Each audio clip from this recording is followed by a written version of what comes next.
આત્મવિલોપન કરવો એ કોઈ ન્યાયનો માર્ગ નથી.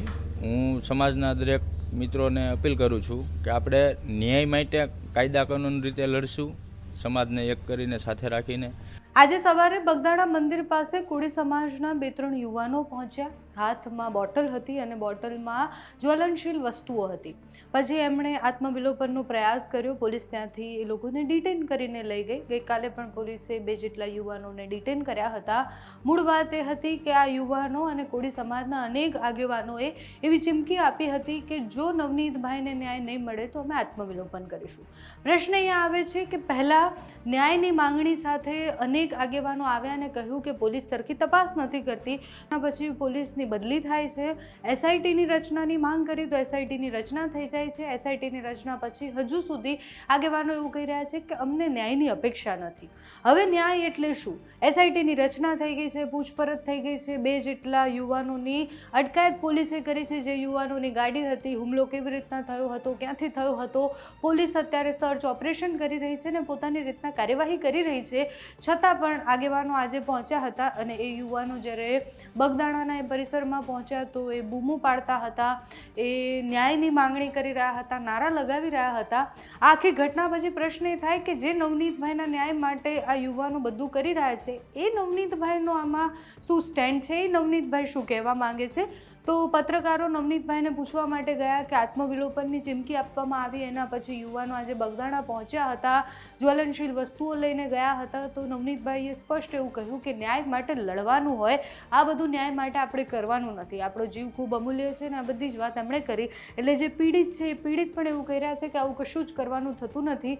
પીડિતો તો એવું પણ કહ્યું હતું કે અમને એસઆઈટી પર ભરોસો છે. હવે સમાજ એમના વતી લડવા માટે આ બધું શું કરી રહ્યા છે એનો જવાબ સમાજ સારી રીતના આપી શકે છે. અત્યારે નવનીતભાઈએ જે પ્રતિક્રિયા આપી છે આજ સવારની ઘટના પર તે સાંભળીએ. આત્મવિલોપન કરવો એ કોઈ ન્યાયનો માર્ગ નથી.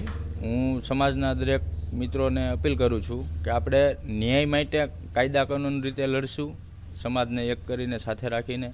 આવું આત્મવિલોપન કરીને આવું કરીને આપણે ન્યાયની ઓલી નથી એક રીત.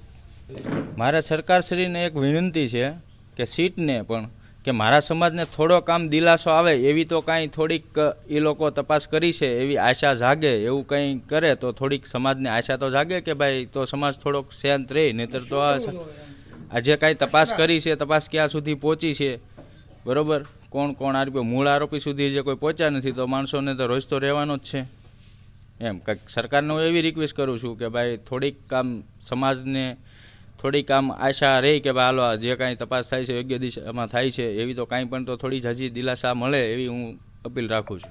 હા, એ તો કોઈ જો એમાં તપાસમાં જે ખુલતા છે એને લેતા હશે, બરોબર. અમને તો કોઈને કાંઈ ખબર નથી. અમે તો મીડિયાના માધ્યમથી જે કાંઈ સાંભળીએ છીએ અને જોઈએ છીએ. બાકી અમારા સુધી જે કોઈ આવ્યું નથી પૂછવા માટે. 2 પીઆઈને પણ સમન્સ આપ્યો છે સીટે. 17 તારીખે તેને જવાબ માટે બોલાવ્યા છે. આને કેવી રીતે જોવો? એ તો એની ભૂલ છે, જાણે જ છે પહેલેથી, ભેગા છંડોવાયેલા છે. આજે પીઆઈ ડાંગર અને પેલી રીમાબા ઝાલા ડીવાયએસપી, બરોબર. આ તો પીઆઈ પટેલને તો ખોટું ઓલું છે, પણ આ મુખ્ય તો આ 2 જ છે લેડીઝ, પીઆઈ ને ડીવાયએસપી, બરોબર. તો એને હું તો મારી તો એવી માંગણી છે કે આ સહ આરોપી બન્યું છે, એની કોલ ડિટેલ તપાસી, જે કાંઈ આ બધો ઓડિયો ક્લિપ ને બધું આપણે જોવો જ છો કે પહેલેથી કેટલું એને પોલીસે બધું આમથી આમ ભાંગરો વાઢ્યો છે, બરોબર. તો એમાં હું મારી તો એવી માંગણી છે કે આ 2 પણ ભેગા સહ આરોપી બનવા જો, આરોપીને એટલું ઓલું કર્યું છે તો મારી તો એવી માંગણી છે. આ ટ્રાન્સફર જે પીઆઈની ટ્રાન્સફર કરી અને ટ્રાન્સફરની અને સસ્પેન્ડની પણ ડિસમિસ થવી જોઈએ પીઆઈ ડાંગર તો, કારણ કે એટલા એના કાંડામાં ખુલ્લે છે. બીજા શું પુરાવા તમારી પાસે આમાં? બીજા પુરાવા તો છે પણ જ્યારે પોલીસ મારી પાસે આવશે ત્યારે હું પુરાવા આપીશ. કારણ કે તમે ને હું મીડિયા મિત્રો સાથેથી આપણાથી તો કઈ વસ્તુ થવાની નથી. જે કાંઈ કરશે તપાસ અધિકારીઓ જ કરવાના છે. આપણે મીડિયામાં જાહેર કરીને જે આરોપીઓ છે એને બધાય જે કાંઈ એને પુરાવાનો નાશ કરે એવું આપણે જાહેર કરીને શું કામ કરવું છે, બરોબર. બાકી જ્યાંથી ષડયંત્ર રચાણું છે, જ્યાં સુધી માનો કે છેલ્લે લાસ્ટનો વિડીયો છે કે ભાઈ શરૂઆત એણે ફોનથી કરી છે તો ત્યાંથી છેલ્લે લાસ્ટમાં જે એ બધા ભેગા થયા છે છેલ્લે વિડીયો ઉતાર્યો છે કે આરોપીઓ બધા અમે મારીને આ સારું કામ કાંઈ કરીને આવ્યા એવો બધો વિડીયો વાયરલ કર્યો છે એ લોકો એના ફાર્મનો, બરોબર. તો પછી પહેલેથી છેલ્લે સુધીની મને તો ખબર જ છે. પોલીસ એ દિશામાં મને જ્યારે SIT પૂછવા આવશે ત્યારે હું કહીશ કે ભાઈ આ રીતે આની તપાસ કરો એટલે આ રીતે બધું ખુલશે.